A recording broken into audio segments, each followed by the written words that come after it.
গাজীপাড়ার পুকুরে মিলল নিখোঁজ যুবকের দেহ। মা দাদা সহ পরিবারের বিরুদ্ধে অভিযোগ। মেটিয়াব্রুজ বিধানসভার অন্তর্গত কলকাতা পুরসভার 139 নম্বর ওয়ার্ডের রাজাবাগান থানা এলাকার গাজীপাড়ায় চাঞ্চল্যকর ঘটনা।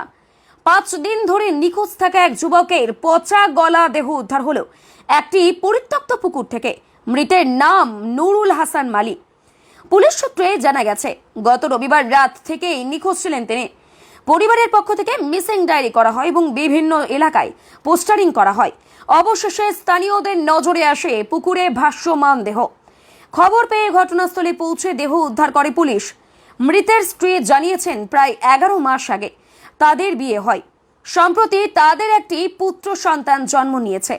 জন্ম নেওয়ার পর তিনি বাপের বাড়িতে ছিলেন। অভিযোগ, গত শুক্রবার নুরুল স্ত্রীর কাছে যেতে চাইলে তাকে বাধা দেওয়া হয় এবং গাড়ির চাবি কেড়ে নেওয়া হয়। পরে অন্য গাড়ি নিয়ে তিনি শ্বশুর বাড়িতে পৌঁছান। সেখানে গিয়েই তিনি জানান তার উপর মানসিক অত্যাচার করা হচ্ছে এবং পরিস্থিতি বিপজ্জনক দিকে যেতে পারে।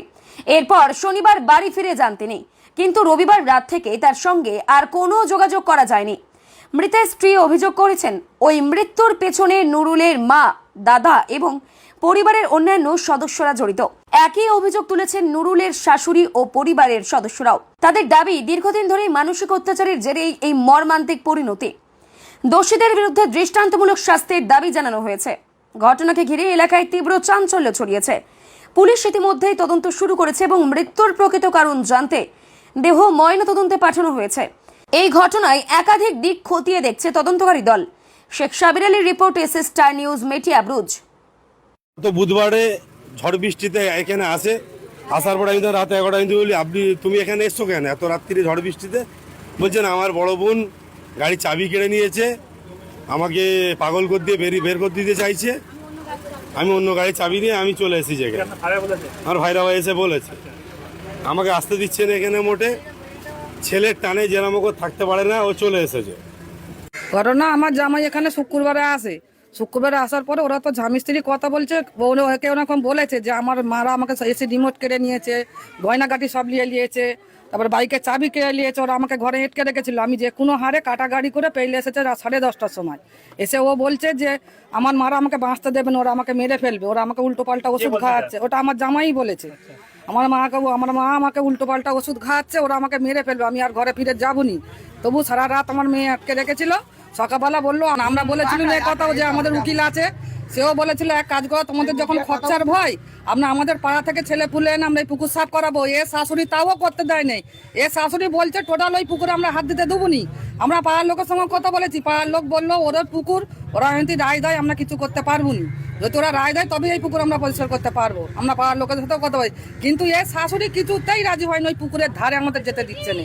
আর ওই পুকুরে হাত পরিষ্কার করতে আমরা বলেছিলাম যে আমরা পয়সা খরচা করে আমাদের পাড়ার লোকে না এই পুকুর পরিষ্কার করবো, তাও এ শাশুড়ি করতে দেয়নি। এ শাশুড়ি বড় ননদ আর নন্দাই। দাবি কি আছে? আমার দাবি আছে, আমার বাচ্চা আছে, আমার মেয়ে আছে, ওদের জীবনের দাম ওরা কি দিয়ে দেবে।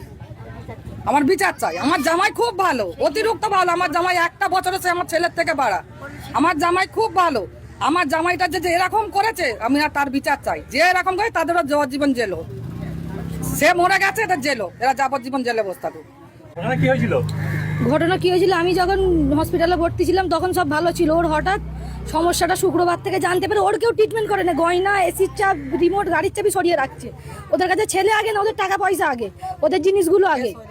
আমার বড় ননদ সব কিছু সরিয়ে আমার শ্বশুরের হাতে তুলে দিয়েছে। তাকে মানে ওরা মেন্টালি ব্ল্যাকমেল করেছে, যাকে বলে কিনা। ওর মাথায় ওরা প্রচন্ড চাপ ফেলতে ঘরে একটু উল্টো পাল্টা করেছে, করতে আমার শ্বশুর মারধর করেছে। আমার শ্বশুর মারধর করার পর সেই রাত থেকেই নিখোঁজ। ওরা সব জানে। আমার বড় ননদ, নন্দাই, শ্বশুর শাশুড়ি ওরাই করিয়েছে।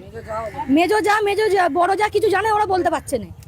ওরাই সব করিয়েছে। এর আমি বিচার চাই। আমার শ্বশুর শাশুড়ি, বড় যা ননদ, বড় নন্দে ওরা সব জানে। আমার বাড়ির লোক যখন পুকুর চেক করতে চাইলো, ওরা উল্টো পাল্টা বলে তাড়িয়ে দিল। না, কারোর সাথে কোনো ঝগড়া ছিল না। আপনার স্বামীর নাম কি? নুরুল হাসান মালি। আপনার কতদিন বিয়ে হয়েছে? 11 মাস। আপনার বাচ্চার বয়স কত? 16 দিন।